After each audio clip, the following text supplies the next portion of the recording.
Welcome back to the Alex Jones Show. I'm David Knight on this Friday after Thanksgiving, Black Friday as it's known.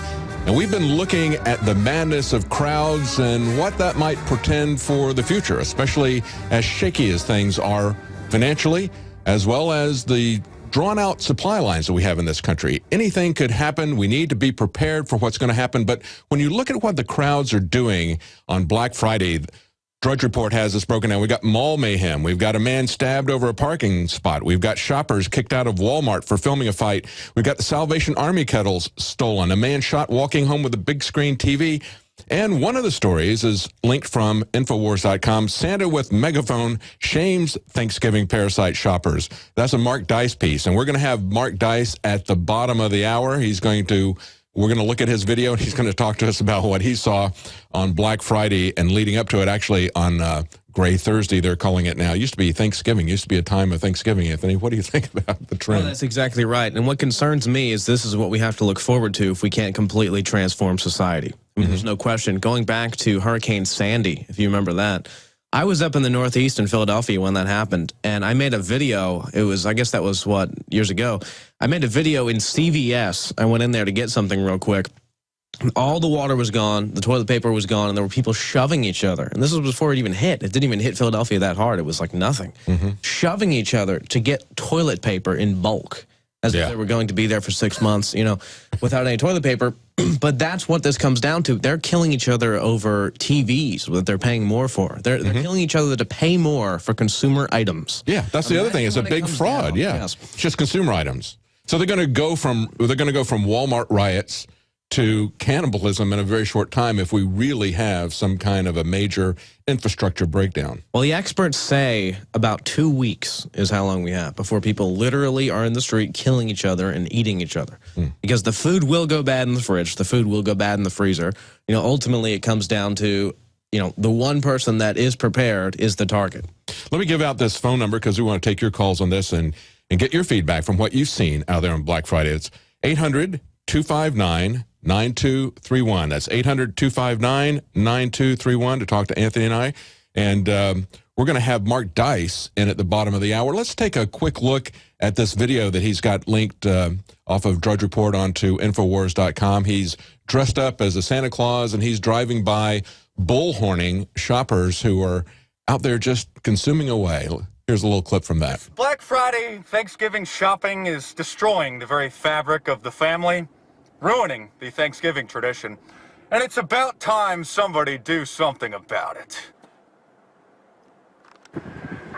Thank you for not spending time with Grandma and Grandpa and leaving them and destroying the very fabric of society for buying more slave goods. Okay, we're going to come back. We're going to have the rest of that video later in the show, and we're going to be talking to the guy who made that video, Mark Dice, and he's going to tell us what he saw and what he experienced there on Black Friday. What do you think about that video? Have you seen that video, Anthony? I have seen that video. I'm interested to talk to Mark. But at the same time, on the flip side of that, I mean, here we are.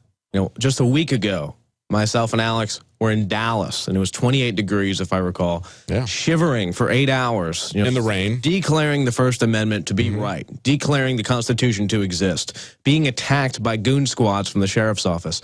And as you may tell in my voice, I'm actually battling some type of sickness right now. But I'm here because guess what? There's no time to lose. Yesterday, even I was working. You were working. You were there filming the Black Friday Insanity or the Gray Thursday or whatever it is. This is a time of victory at the same time to reflect on Thanksgiving as it was meant to be, to reflect on the reality of how far we have come. The mainstream media is dead. That's why the new magazine, which actually I was looking at the cover and talking about that a couple weeks ago, it's so clear to me now that dinosaur media is dead. And the new alternative media, the real media, which isn't alternative anymore, it is the media, period, is the comet that killed the dinosaur media. That's right. Exploding and wiping them all out. And here they are staring up at the sky, freaking out because they don't know what to do. So they start hiding under a rock or a tree. And it's a comet. The comet is going to blow up the tree and blow up the rock. And they're sitting there under the rock freaking out and saying, stop them, go get those people. They're crazy. Stop the comet. And they're just completely obliterated. Yeah. We saw that in Dallas. And here we are again, 1 week later, just pushing it even harder. And guess what? The reason Mark Dice's videos on Drudge Report has so many views is because people know what's going on. They watch these videos and discuss, and they say, how can people act like that? You know, how could they possibly be so primal over a television? I mean, you could see a grandmother having super strength to pick up a car, which happens all the time, for, you know, her granddaughter or whatever underneath it trapped. They have super strength. They have that primal ability to help people. But they're focusing that adrenaline and primal rush on something as stupid as a television. That's when we know we need a complete transmogrification of how people think ideologically at a societal level if we're going to get anywhere. And ultimately, though, I think we are achieving it. That's why they are freaking out about this when we're saying, look at these crazy zombies. And there's so many people saying, wow, yeah, they are zombies. So I think we are having a major victory. There's also an element of this madness of crowds. You know, people see everybody lined up and they say, hey, there must be a great deal in there, you know, so that they go in there. And that's part of the thing. They do give people some real good deals. They may not have very many of those really good deals, and you may get in there, even if you're going in there to get that one thing that you think that you're getting a really good price on, they know that you're going to start impulse buying once you get in there. Any smart business person would raise the prices dramatically to slash the MSRP, which is the retail listed price, suggested price. They would slash the MSRP by like 90% after raising it. That's right. Because of Christmas time, and then say, wow, you're getting $500 off on this TV, when, you know, they actually sell it for $100 or whatever it is. Those are the same people that stand in the TSA lines. Yes. And love it and say, yeah, they're protecting us. This is the exact same people. The headlines from the Business Week article is, hey, shoppers, Black Friday savings are a hoax. And this is a long-term trend that they've looked at. They analyzed the price data. They looked at it online. They looked at it in regional chains, and they know exactly what they're talking about. They are a hoax, but TSA is a hoax as well. And they can pull that off by scaring people. You know, that's part of the crowd mentality. And the TSA even admitted in their own internal documents that there was no threat against airports and airplanes back in 2011. At the same time, they were threatening Texas with a no-fly zone if we put on some kind of anti-groping constraints on what the TSA was doing to men, women, and children. No, the real threat are the homeless people that were given dinners. Check this out. This just came out in a story leak. We're going to have it up on InfoWars. Church group kicked out of public park for handing out Thanksgiving dinners to homeless. Didn't print out very well. Wow. But ultimately, the story is, and it was in CBS 12, which props to the local news station trying to be the alternative media now. This church group went to a park. I watched the video before I came on air here. Handing out Thanksgiving meals to homeless people because they felt bad, and, you know, they actually wanted to give them a meal. And the park ranger comes up and he says, I have orders from the top. You guys got to get off this public park. You can't give out food here to homeless people. And they say, well, you know, why can't we do that? We're just having a picnic and also offering it to the homeless who are coming here. And all the homeless are saying, yeah, thank God for this. You know, this feels like Thanksgiving again. I haven't even eaten anything. The attack is on free association. Not organizing outside of a box store is illegal. Look at Dallas. If you let one ant stand up, they might all stand up. They're afraid of individuals coming together in free association. They're afraid of, look how we built InfoWars because of free association. They are scared of individuals. They want a monopoly where only the government and mega corporations are allowed to organize people at sports stadiums with TSA diddling us. That's exactly right. And homeless people are now evil, and the right to actually help people and help others. I mean, for example, I've actually given food all the time to homeless people while I'm driving. And the one time the guy was just like shaking. It was freezing. I said, here, take this. He said, no, no, no, no. Watch out, buddy. Watch out. And I said, what's wrong? He said, you see that cop over there? He's waiting for you to give me food so he can take you down. Really? That's a true story, yeah. Really? Here in Austin. Was it just food or was it money? No, it was food. But so you could give him money and the cop would be okay with it, but if you give him food, he's going to take you down? It was one of those Cliff Bars that I have Cliff Bars in my car for this reason, and I gave him a Cliff Bar. I was going to give him a Cliff Bar. He said, whoa, whoa, whoa, unless you want to go to jail or be taken down by that cop, don't give me that food. Wow. Wow. They have to establish that authority. And just like Alex was saying last week in Dallas, they even said that. We can't let this guy get away. When Alex was handing out flyers in front of the Federal Reserve, telling people where they could listen, where we were meeting, what was going to be happening, they organized that we're going to take that guy down. And, no, I was there. They said we're all criminals. We asked them, and they said, you're all criminals. You could all be arrested and given a $500 fine for having a sign near a road. Wow. And then you ask, well, where is there not a road in Dallas? And then they say, well, there's a free speech zone over at this park here in the middle of nowhere, and that's ultimately where we went, just to not completely get smashed in by police, just to show how ludicrous it was. We went to the free speech zone, and then ultimately we said, you know what, forget all of this, and went to the barricades, and that's when they started completely assaulting us for doing nothing. Let's go to our calls. We got Marvin from Texas on the line. Marvin, what did you want to tell us about Black Friday or the madness of crowds? I just want to kind of talk to you a little bit about the Walmart fiasco. It seems like They're run by globalists themselves, but I bought one of the iPad minis where you pay $2.99 and you get the $100 gift card. Well, you don't even get the gift card at the time you're in the store. It's an e-card they email to you or mail to you at a time whenever they feel they want to send it to you. So I was trying to buy something. And then they got your email address. Then they can send you stuff all the time. Yeah, and you know what? When you log in, when you create a Walmart profile, they ask for your cell phone number, your name, your email address. So, there they go, getting into your business more. But they want everything digital so they can track it and then game it. All these idiots go, I don't care if they spy on me. They use the spying systems to game everybody, folks. That's the point, is it's a predatory system. Go ahead. I will be co-hosting from time to time like an evil parrot that flies in. Evil owl, so to speak, if you know what I'm talking about, the owl, That's right. But anyways, I was going to talk to you guys. I live in Dallas, and ironically, the free speech march that you guys had up there, during the JFK time, Wednesday, not once mentioned was the assault on the not the protesters. Yet all the mainstream media covered us. It was the biggest story because they had nothing else going for them. Well, the Dallas Morning News mentioned it just to try to ridicule us for even being out there about free speech, whether you agree with what we're talking about or not. We have free speech, and we need to stand up for that, or we're going to lose those rights. Now you can watch The Alex Jones Show live as it happens at Infowars.com/show. You'll find links to all of our content there and a free 15-day trial for Prison Planet TV. More than 60 movies and documentaries all in one place at Infowars.com/show.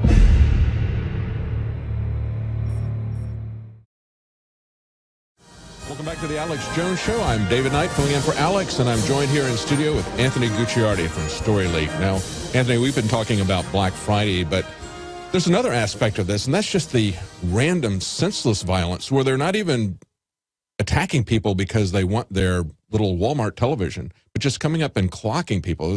This case that happened this week of this fairly well-known chef who was in New York City. They came up, they broke his jaw, they broke his nose, I believe it was. We're seeing this happening, though, all over the country. This isn't something that's just limited to the big cities. What does that tell you, along with what we see with Black Friday?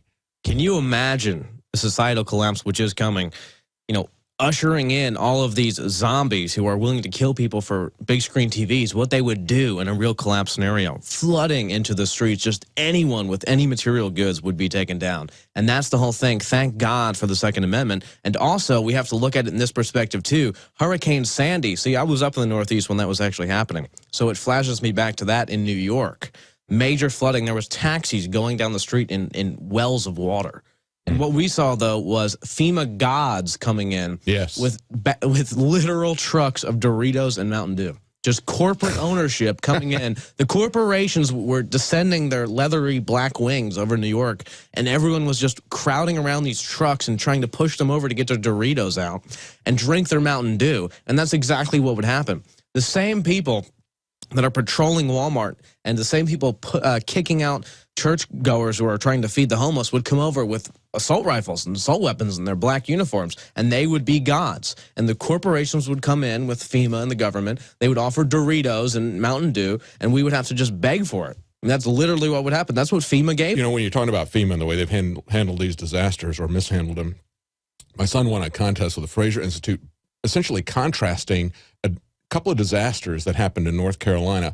One that was pretty localized. It was a tornado that came through a small town and devastated, but just that one little area. Another one, we had a hurricane come through and hit a large area, so FEMA got involved. FEMA came in and set themselves up and created this massive bottleneck where nobody could get anything. You talk about how they were handing out Mountain Dew and they were junk food. Yeah, trying to kill each other for a bag of chips 2 days after the hurricane. FEMA was keeping people from getting anything. In contrast, the way it used to be done was the way it was done in the small town that was hit by the tornado that was just about 10, 15 minutes away from where we lived. In that particular scenario, the police came in, they kept people away from downed power lines, which is a good thing. Other than that, they didn't get involved in people's lives, and they allowed businesses to come in and just dump massive quantities of food and things that people really needed in church parking lots, and the churches handed the stuff out to people and distributed it. Which is now illegal. Completely voluntary, because you didn't have the federal government coming in and creating this top-down bottleneck that you see happen every time FEMA gets involved. Which the police now arrest you if you do that, if you give out food to anyone that needs it. And you know, not the government. And FEMA shut down all before Hurricane Sandy even came in. They just shut down, didn't help anyone. Then they came in with their corporate overlords with the trucks of Doritos. That's their response. Yeah. And that was just a hurricane, like 1 or 2 days after a hurricane happened, when most people were actually fine. The streets were flooded and, you know, buildings were destroyed. But just imagine an actual societal collapse. You actually imagine it, and the only defense against us and complete destruction of our homes and our families is the Second Amendment. That's right. And no one can argue against the Second Amendment for that very reason and others. Mm-hmm. Mm-hmm. You know, we saw that happen in the LA riots. You saw, amazingly there, it was the Korean shop owners who were defending themselves against the rioting crowds using the Second Amendment. And they were the only ones who basically didn't get wiped out. And the police aren't going to come and save you from the rioters. They're going to go after the church people who are giving out food to homeless people. Well, in the LA riots, what the police did, you had loot your houses like in Hurricane Katrina. You had Police Chief Gates, who had led the move towards SWAT teams and the militarization of the police there in LA, and they were heavily armed compared to every other police department in the country. And yet what they did was they took that militarized police force and they used it to surround the police stations. They used it to surround City Hall because they're concerned about themselves, and that's what FEMA's concerned about. It's concerned about the continuity of government. It's all about the government. It's not about taking care of people. We've seen this every time there's a disaster. Just think about this. In Dallas, they attacked us for doing nothing and having a First Amendment just standing there behind barricades that they said were magically blocking us from entering a public event. Just think about that. They attacked us for nothing.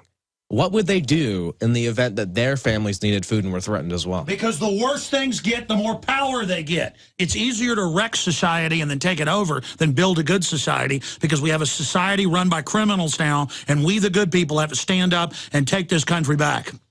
And that's exactly what they want. They want to own everything. They want to turn us back into a kind of a neo-feudalism.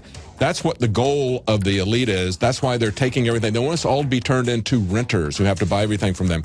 We're going to be right back with Mark Dice, and we're going to play his video that's top linked on Drudge, and we're going to talk to him about what he saw on Black Friday. So stay tuned. We'll be right back.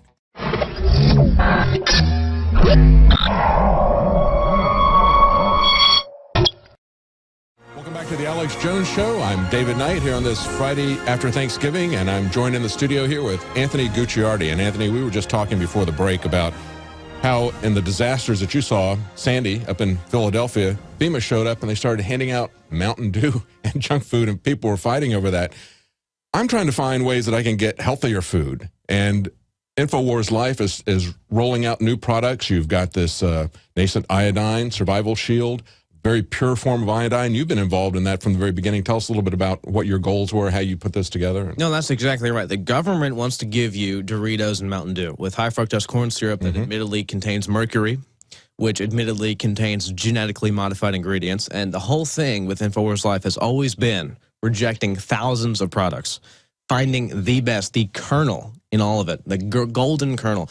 GMO-free has always been across the board, #1 priority, you know, in sense of pure ingredients, absolutely free of any contaminants, any additives, and that survival shield, InfoWars Life Survival Shield, nascent iodine, also tastes amazingly good. Yeah, and it does. I'm actually really happy. Logistically, we finally have some more in stock today.